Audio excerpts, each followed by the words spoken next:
So I consider myself a petite lady. And the best thing about being a petite lady is that small to medium things look gigantic in my hands. like a White Castle hamburger, or a small soda, or like a corn dog, or like a cock.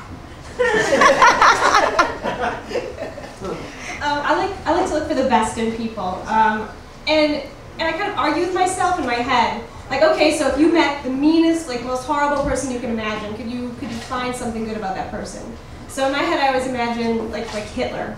Like what's a good thing about Hitler? And I would say something like he was a really snappy dresser, or he was a real go-getter. So good for him. So speaking of German guys with mustaches, my dad is really rotten. He's so rotten. When I was in high school, I was at the grocery store with him, and we were walking through the aisles, and I saw this girl from my school. I was like, "Oh, Dad, that girl goes to my high school."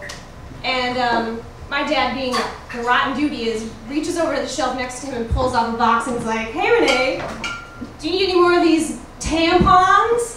And I'm just like, "Dad, come on." So I'm like, "Okay, I'm gonna one-up you."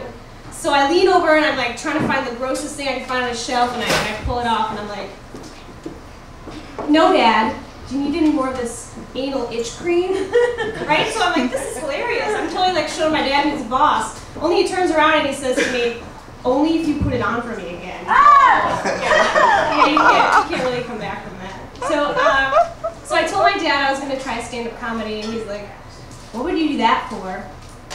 And it seems like every person I tell this to has their own kind of opinion about it. Like everybody's like, "I know it's funny, I know it's not funny, it's not funny when you talk about this, but it is funny if you go like talk about the economy, talk about your anxiety, talk about the fact that you live alone, talk about the fact that you're single, talk about the fact that you lost your job." And then I'm like, that's not fucking funny!